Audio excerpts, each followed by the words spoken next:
minutes to just chat with all of you guys if you don't mind. And I'll be doing this as I get ready.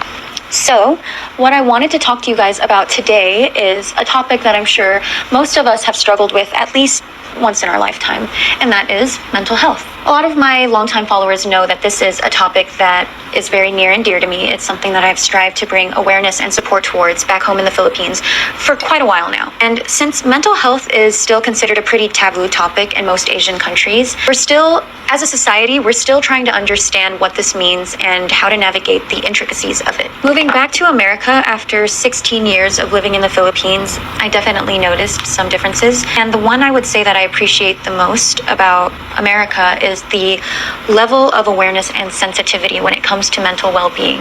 As we all know, the US is amongst some of the most progressive countries when it comes to the support and study of mental well-being. However, as somebody who grew up for a majority of her life in a different country, I wondered if there was a more specialized understanding or support for people with unique cultural experiences like me. So I scoured the internet in search for studies on the mental health of the AA-NHPI community and was quite surprised to find the very little coverage and resources dedicated to our community, although I did find some interesting data. According to the CDC, from 2018 to 2022, suicide has been the leading cause of death amongst AA-NHPI youth ages 15 to 24. But despite that, this matter has been extremely overlooked. Historically, there has been very little research and investment put into the awareness of the mental well-being of our community, which is astounding considering that the AA-NHPI community makes up about 7% of the total population of the USA. Only 0.17% of the NIH funding from 1992 to 2018 has gone into the clinical research of AA-NHPI people.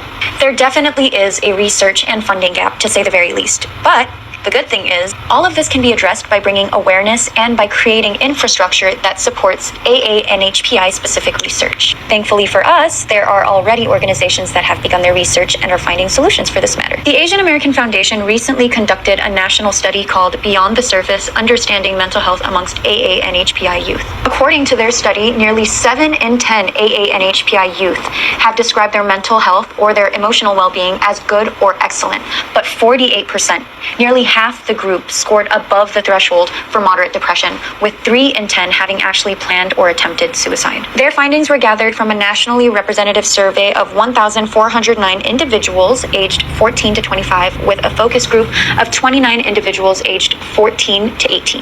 The analysis: most AA-NHPI youth will say that their mental well-being is fine, but answers to more specific questions will reveal hidden struggles. A common stressor that we're seeing amongst AA-NHPI youth today is the pressure to succeed, with racial and ethnic experiences also playing a big role. It is common for AA-NHPI people to feel a strong sense of duty or familial obligation, which results in pressure to succeed academically and professionally. And while parents do want to help, they may face structural challenges related to immigration and acculturation into a society that has different attitudes towards mental health. Some of these cultural pressures may include the weight of pursuing the American dream, the model minority myth, and racism. Going back to the study, the Asian American Foundation found that 46% of the AA-NHPI youth reported that they were not comfortable talking to their parents when they were having a tough time emotionally or mentally, with Southeast Asians reporting the lowest level of comfort. As someone who grew up in the Philippines and in a very public way, I definitely understand what it's like to feel like you're burdening people with your problems and how scary the possibility of bringing shame to your family must feel. But as I've gotten older, I also grew to understand how important it is to show ourselves the same patience and understanding we show others. And we do this by encouraging open conversation with young people about their experiences and their struggles so that we can contribute to their mental well-being rather than detract from it.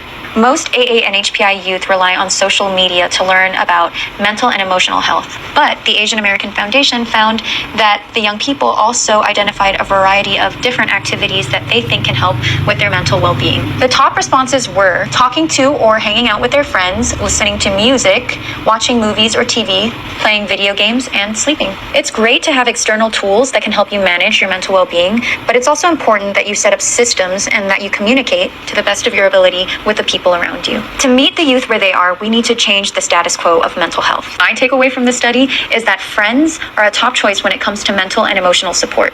In fact, twice as many AA and HPI youth reported that they would rather turn to a friend than a significant other or a mental health professional when it comes to their mental health struggles. With the discovery of that, it only makes sense to invest more into peer and group-based forms of support. In fact, the youth have a variety of suggestions on how we can better support them. The top suggestions were mental health spaces where people can go to ease anxiety or stress, and a mental health app for young people.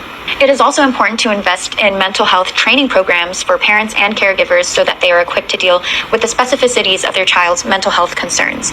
And most importantly, to create more opportunities for accessible and culturally responsive mental health professionals. Okay, wow, that was quite the chat. I'm finally done with my makeup. I'm actually running a little late now, so I have to go. But thank you guys so much for tuning in and for staying up to this point.